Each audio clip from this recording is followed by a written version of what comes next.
Apreciados hermanos, contextualizo y explico la palabra del domingo primero del tiempo de Cuaresma. La primera lectura está tomada del libro del Deuteronomio en el capítulo 26, versículos 4 a 10. Se trata del credo histórico pronunciado por un israelita en el momento de ofrecer sus ofrendas al Señor. De acuerdo con lo que prescribía la ley en Israel, todo judío llevaba a la casa del Señor las primicias de los frutos de la tierra. Con este rito se proclamaba que Dios era el dueño de la tierra y de cuanto ella produce. Esta ofrenda pública se ofrecía en tiempo de primavera, al comienzo de la cosecha de la cebada. La primera gavilla se llevaba al templo y era ofrecida al Señor. 7 semanas después de la cosecha del trigo se celebraba la fiesta de Pentecostés y también en esta ocasión se presentaban a Dios las primicias, pero no de todos los frutos del campo, sino solamente de las 7 especies que eran más representativas de la tierra de Israel: trigo, cebada, uva, higos, granadas y dátiles.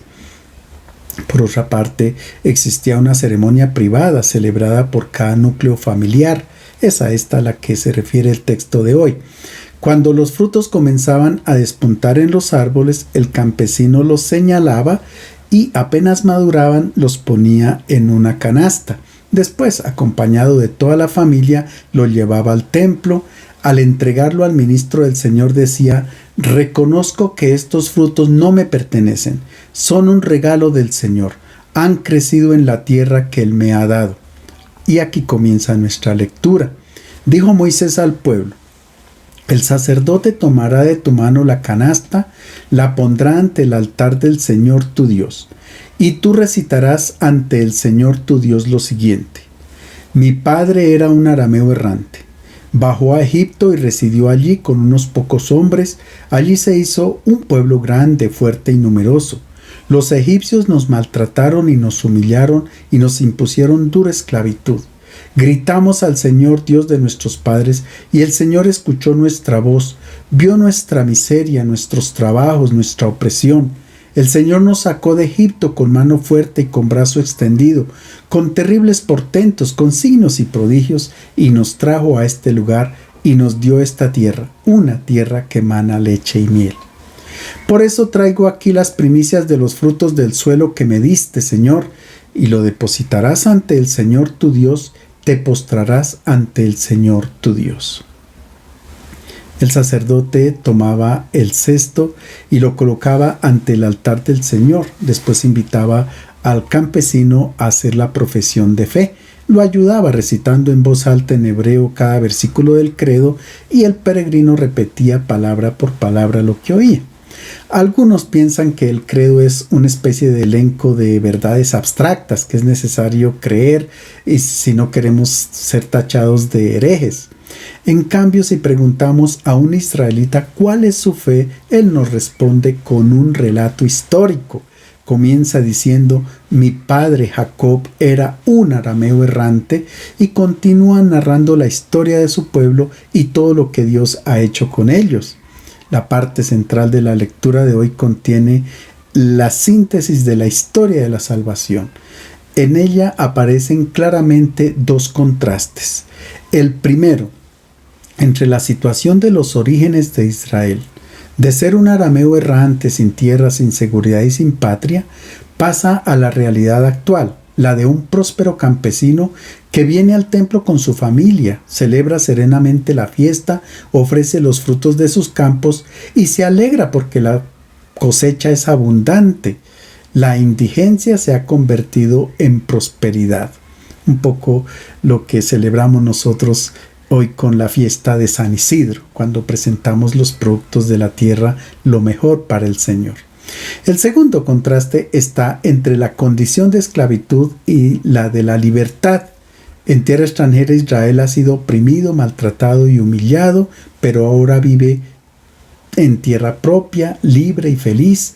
Y el autor de este cambio tan radical y contrastante ha sido Dios. Así lo proclama el credo histórico. Por eso solo ante Él se debe postrar, ante ningún ídolo, ante el Dios que ha obrado en la historia del pueblo. Con la ceremonia de las primicias y con la proclamación de la profesión de fe, los israelitas reconocen que Dios es fiel a sus promesas y que la vida de ellos depende de la generosidad de Dios.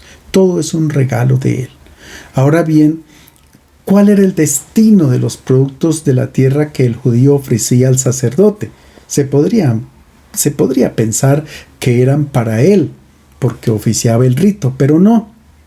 La lectura en el texto bíblico continúa, no aparece en nuestro texto de hoy, pero los frutos eran entregados a los representantes de Dios, es decir, a los pobres. Se ofrecía a los levitas, a los forasteros, a los huérfanos y a las viudas. La fiesta podía considerarse bien celebrada y agradable a Dios si después los realmente de haberla celebrado, los necesitados e indigentes habían podido saciarse. Antes de dejar el santuario donde había ofrecido sus primicias, el campesino se invitaba a proclamar también ante el Señor su Dios esta fórmula: he apartado de mi casa lo consagrado, se lo he dado al levita, al emigrante, al huérfano, a la viuda, según el precepto que tú me diste. Este pasaje ha sido escogido como apertura de la Cuaresma porque Dios llama a todas las personas a la conversión y lleva a cabo una transformación prodigiosa en quien confía en Él. La segunda lectura está tomada de la carta a los Romanos, capítulo 10, versículos 8 a 13. Los apóstoles y en particular Pablo tenían claro que los primeros destinatarios de la predicación del Evangelio eran los judíos. Ellos mismos habían escuchado a Jesús y a sus discípulos, por tanto se esperaba que la palabra fuese acogida por ellos, pero desafortunadamente no comprendieron que su éxodo hacia la libertad aún no había concluido, y tan solo un grupo, como dice San Pablo, como una primicia de este pueblo, ha comprendido y ha seguido a Cristo. Ahora a ellos se les pide confesar su fe, cuya fórmula central es esta: Jesús es el Señor. La Escritura dice: la palabra está cerca de ti, en tu boca y tu corazón. Se refiere a la palabra de la fe que proclamamos. Si confiesas con la boca que Jesús es Señor, si crees de corazón que Dios lo resucitó de la muerte, te salvarás. Con el corazón creemos para ser justos, con la boca confesamos para obtener la salvación. Así lo afirma la Escritura: quien cree en Él no quedará confundido. Ya no hay diferencia entre judíos y griegos, porque es el mismo el Señor de todos, generoso con todos los que lo invocan. Todo el que invoque el nombre del Señor se salvará. A esta fórmula de fe usada como credo en la iglesia primitiva, Pablo ya en la primera carta a los Corintios había dejado claro que nadie puede decir Señor Jesús si no es movido por el Espíritu Santo. Solo quien es animado por el Espíritu puede proclamar que un condenado, un derrotado, un crucificado es el Salvador del mundo. Esta fórmula ha sido conservada en nuestra Gloria que recitamos en la Eucaristía los domingos, porque tú solo eres santo, solo tú Señor, solo tú Altísimo Jesucristo. La fe en Jesucristo, dice Pablo, se proclama de dos modos: con el corazón y con la lengua. Con el corazón significa con la adhesión de la vida. La fe en Cristo debe llevar a decisiones que se basan en principios y valores completamente nuevos. Después es necesaria la profesión de fe con la boca. La boca está estrechamente ligada al corazón, lo ha dicho Jesús: de la abundancia del corazón habla la boca. Quien se resista o incluso quien se avergüence de proclamar la fe, quiere decir que su relación con Cristo es solamente superficial. Es que la única profesión de fe en el Señor es la que derriba todas las barreras creadas por las diferencias de raza, lengua, cultura, religión, política, etc. Por tanto, la fe en Cristo es la que nos unifica en la heterogeneidad, la diversidad y la pluralidad. El Evangelio está tomado de San Lucas capítulo 4 versículos 1 a 13. Se trata de las tentaciones de Jesús en el desierto. Cada año, para comenzar la Cuaresma, la liturgia nos invita a meditar sobre este texto. A primera vista pareciera que la tentación es algo negativo en la vida del ser humano, pero no. El término en griego peirasmos significa tentación y comporta un aspecto positivo. La tentación nos ofrece la oportunidad de dar un salto hacia adelante, de mejorar, de purificarnos, de consolidar las decisiones de fe. Pero también lleva consigo el riesgo del error, como dice el libro de la sabiduría, porque la fascinación del vicio oscurece la virtud, el vértigo de la pasión pervierte una mente sin malicia. La tentación, sin embargo, no es una provocación al mal, sino un estímulo al crecimiento, un paso obligado para llegar a la madurez. Por otra parte, notemos que en la Biblia los impíos nunca son tentados. La tentación es un privilegio reservado a los justos. Ben Sirá, autor del libro del Eclesiástico, recomienda al discípulo: prepárate para la prueba, acepta todo cuanto te sobrevenga, aguanta la enfermedad y la pobreza, porque el oro se prueba en el fuego y los elegidos en el horno de la pobreza. Las desgracias y fracasos ponen a dura prueba la fidelidad al Señor, pero también la fortuna y el éxito pueden constituir una amenaza para la fe. ¿Y cómo se manifiesta la tentación dentro de nosotros? En todo ser humano, en su interior, hay una experiencia de un conflicto interno que Pablo describe muy bien en la carta a los Romanos capítulo 7. Porque no hago el bien que quiero, sino el mal que no quiero, eso hago. Y si hago lo que no quiero, ya no lo hago yo, sino el pecado que habita en mí. Miserable de mí, ¿quién me librará de este cuerpo de muerte? Gracias doy a Dios por Jesucristo nuestro Señor. Así que yo mismo con la mente sirvo a la ley de Dios, pero con la carne a la ley del pecado. El apóstol da gracias a Dios porque por medio de Jesucristo fue liberado de esta ley que lo conducía al pecado. Dios le ha dado vida, le ha donado el Espíritu que naturalmente se contrapone a la carne. Por eso en la carta a los Gálatas el apóstol escribe: vivan según el Espíritu y no satisfagan los deseos de la carne.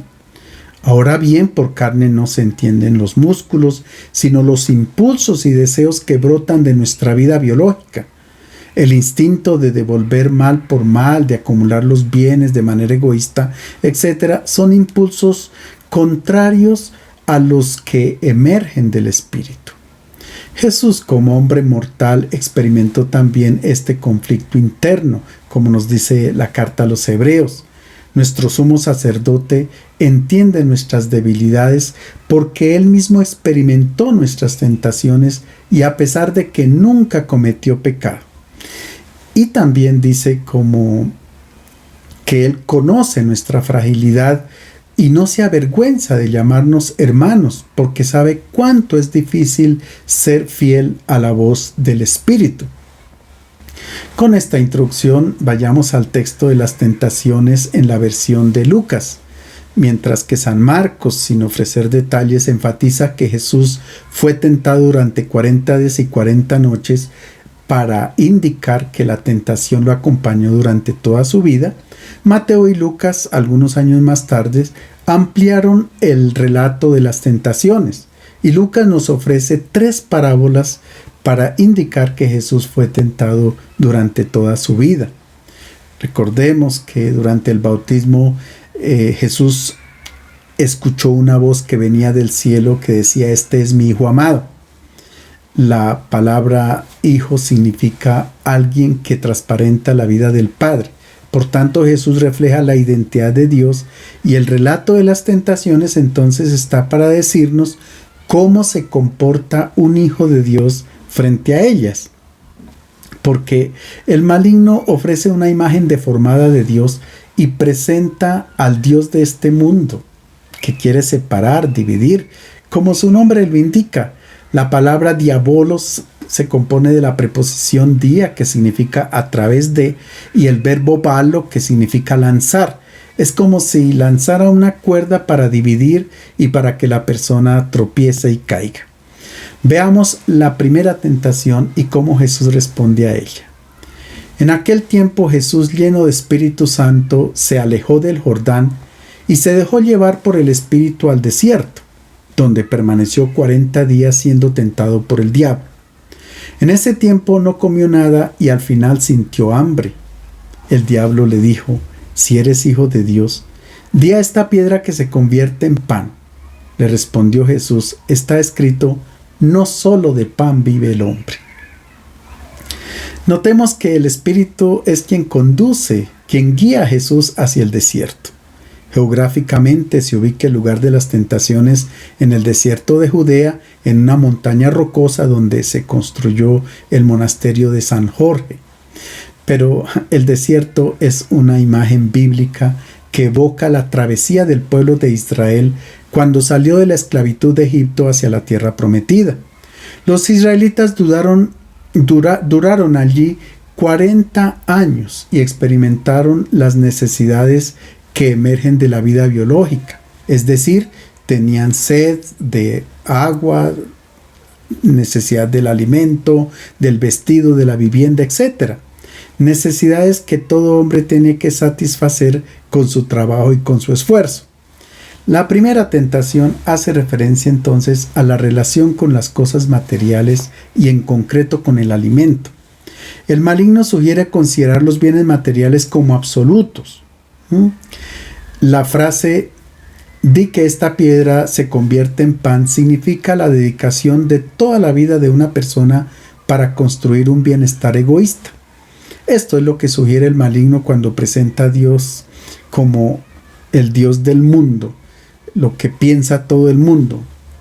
En cambio, Jesús, como Hijo de Dios, responde diciendo que no solamente el hombre necesita del alimento material, sino también del alimento espiritual.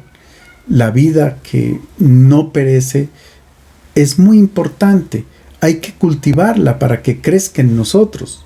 Así como tenemos un padre biológico que nos da la vida biológica, de la misma manera tenemos a nuestro Padre del cielo que nos alimenta con la palabra y la sabiduría que provienen de él.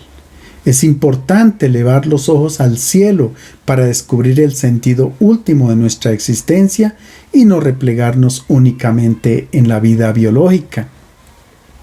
La Cuaresma es un tiempo de reflexión para mirar cómo es nuestro comportamiento de frente a los bienes materiales, que son necesarios y útiles para vivir, pero no los podemos considerar como lo absoluto, porque la tentación nos lleva a acumular egoísticamente los bienes de la tierra sin pensar en nuestros hermanos. Veamos la segunda tentación. Después lo llevó a un lugar muy alto y le mostró en un instante todos los reinos del mundo. El diablo le dijo: te daré todo ese poder y su gloria, porque a mí me lo han dado y lo doy a quien quiero. Por tanto, si te postras ante mí, todo será tuyo. Le replicó Jesús: está escrito, al Señor tu Dios adorarás, a Él solo darás culto. En esta segunda tentación se habla de la manera como nos relacionamos, ya no con los bienes materiales, sino con las personas, con los hermanos que están a nuestro lado. Aquí también el maligno sugiere una actitud equivocada. El diablo hace ver a Jesús todos los reinos del mundo, el dominio sobre las naciones, sobre las personas.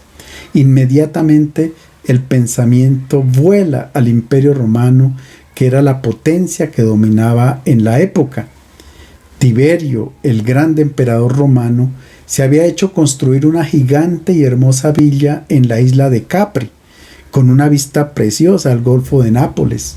Desde lo alto de la montaña, unos 300 metros sobre el nivel del mar, se podía disfrutar de todos los placeres fruto del dominio del imperio sobre sus súbditos.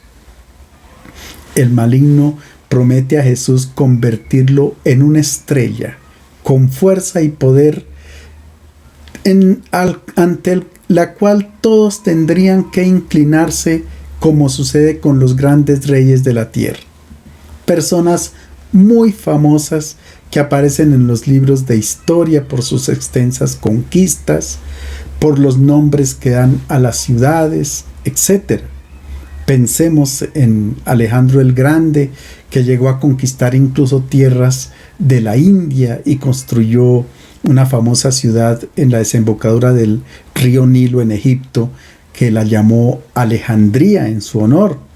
También muchas ciudades llevaban el nombre de Cesarea en honor del César, emperador romano.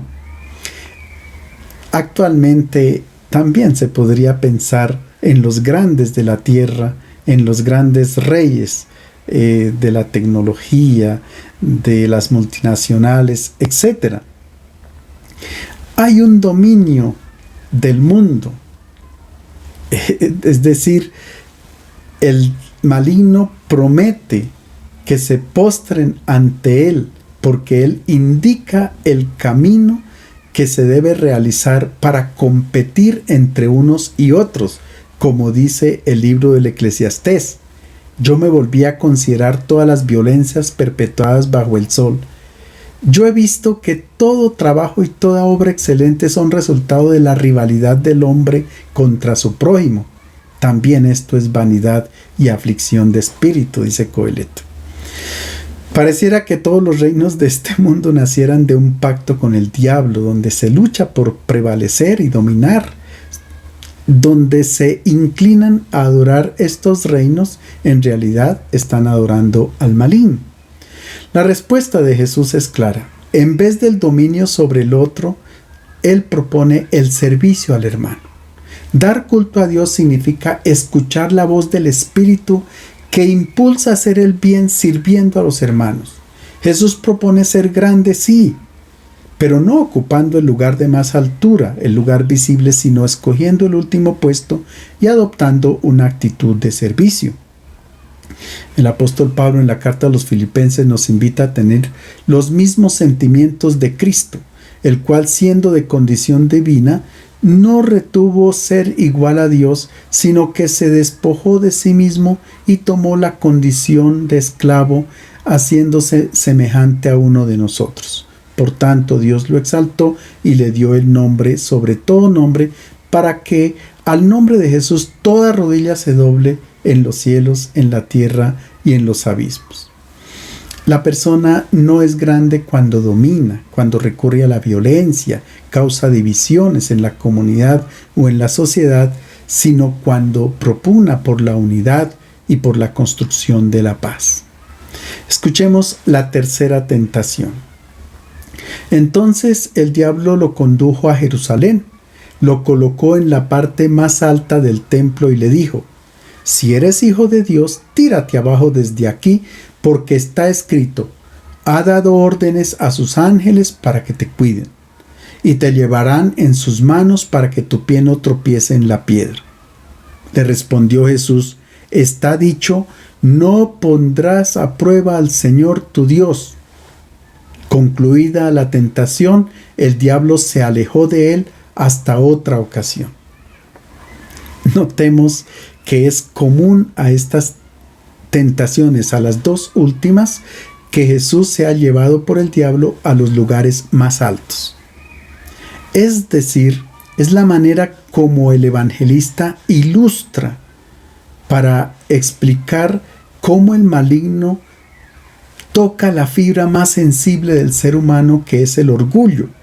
El orgullo nos eleva. Cuando se enaltece a una persona, se siente superior a todos los demás e incluso más que Dios. El engrandecimiento, el ubicarnos en la parte más alta, significa la cumbre del orgullo humano. Esta tercera tentación tiene como lugar el pináculo del templo. Por el costado sur, donde se ambienta el hecho, la construcción era de 2 pisos y de 185 metros de larga. El techo terminaba en punta en forma de ala, de ahí el nombre de pináculo, que es el diminutivo de ala en latín. Su altura en la esquina sudeste de la muralla era de unos 60 metros y caía abruptamente sobre el torrente Cedrón. Desde el pináculo del templo se contemplaba la explanada y allí se podía observar la práctica religiosa del pueblo de Israel. Una multitud de gente que llegaba de todas partes para ofrecer sacrificios y holocaustos de toros, novillos, corderos, etc. Las grandes liturgias se podían contemplar: el humo de los sacrificios, el incienso, la algarabía, el sonido de los instrumentos musicales. Todo era majestuoso. Ahora bien, la tentación está relacionada con la manera como el hombre concebía a Dios. La divinidad recibía todos estos sacrificios y respondía con favores. Es decir, nada era gratuito. Dios no podía manifestar su gracia, su gratuidad para con el ser humano. Se practicaban los mandamientos y se ofrecían sacrificios como un comercio con Dios, por temor a que Él se disgustara y castigara a la gente. Aquí está la tentación: aceptar esa imagen de Dios. El maligno sugiere a Jesús que se adecúe a esta manera de pensar, a la religión tradicional de la cual todos vivían encantados. La tentación se presenta de modo sutil. Si tú eres hijo de Dios, es decir, si eres una persona buena, te puedes botar desde el pináculo del templo y no pasará absolutamente nada, porque a la gente buena Dios siempre la protege y le hace prodigios y milagros. Y dice que está escrito, citando el Salmo 91, no te sucederá ningún mal, ni plaga se acercará a tu morada, pues Dios dará órdenes a sus ángeles acerca de ti para que te guarden en todos tus caminos. En sus manos te llevarán para que tu pie no tropiece en la piedra. Se trata de una falsa interpretación de la palabra de Dios. Si se tiraba desde una altura un malvado, era claro que Dios no intervenía y lo dejaba caer para que se muriera.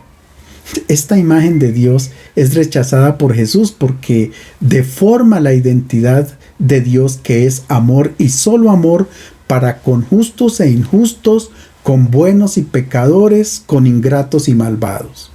Muchas personas pueden caer hoy también en esta tentación. Piensan que si se comportan bien, Dios los tiene que proteger y salvarlos de los peligros, no importa que a los demás les suceda desgracias. Y cuando por alguna razón esto no sucede, de frente a una calamidad, un desastre natural o una enfermedad, entonces abandonan la fe. Convierten a Dios en un ídolo que atiende a caprichos personales mediante un comercio religioso.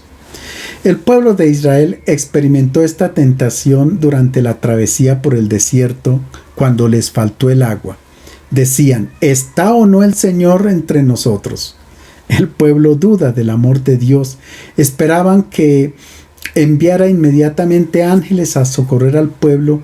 Y es cierto, Dios envía ángeles, pero no como semidioses, como Hermes y Mercurio en la mitología griega, o seres con alas y aureolas, sino hermanos de la comunidad que ayudan en los momentos más dramáticos.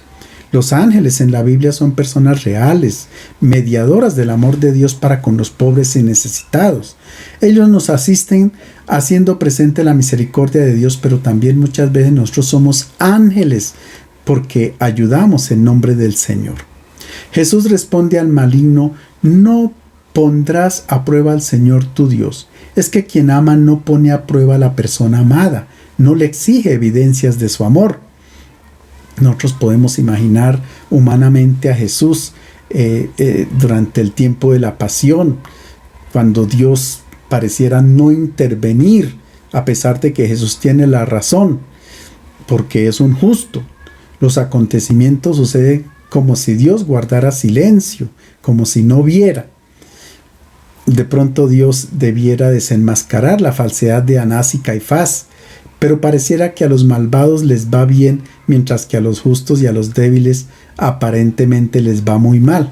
Es un interrogante que nos ha acompañado toda la vida. Pero Jesús superó la tentación de poner a prueba el amor del Padre. Él confió incluso en los momentos más dramáticos de su vida. No dudó de la fidelidad de Dios. Así como concluye el relato, una vez vencida toda tentación, el diablo se retiró hasta una próxima oportunidad. Es decir, que el diablo espera ver en qué momento puede realmente ganar la victoria, obtener la victoria, poder tentar a Jesús. Y es en el momento del sufrimiento. En el capítulo 23, Lucas dice, en el drama de la pasión, que Satanás entró en Judas, de tal manera que éste salió a ponerse de acuerdo con las autoridades religiosas para entregarlo. Es en el sufrimiento de la pasión cuando Jesús es puesto delante de la tentación de dudar del amor del Padre. Esta tentación la encontramos en boca de Jesús en el Evangelio de Marcos y Mateo cuando dice, Eloí, Eloí, lama sabactani. Dios mío, ¿por qué me has abandonado? Pero Lucas nos dice que ante esta tentación Jesús respondió diciendo, Padre, en tus manos encomiendo mi espíritu. Aquí está la victoria sobre la duda de que Dios nos ama a todos de modo incondicional y que Jesús confió siempre en el amor del Padre y que no necesitó de ninguna prueba. Les deseo un feliz domingo.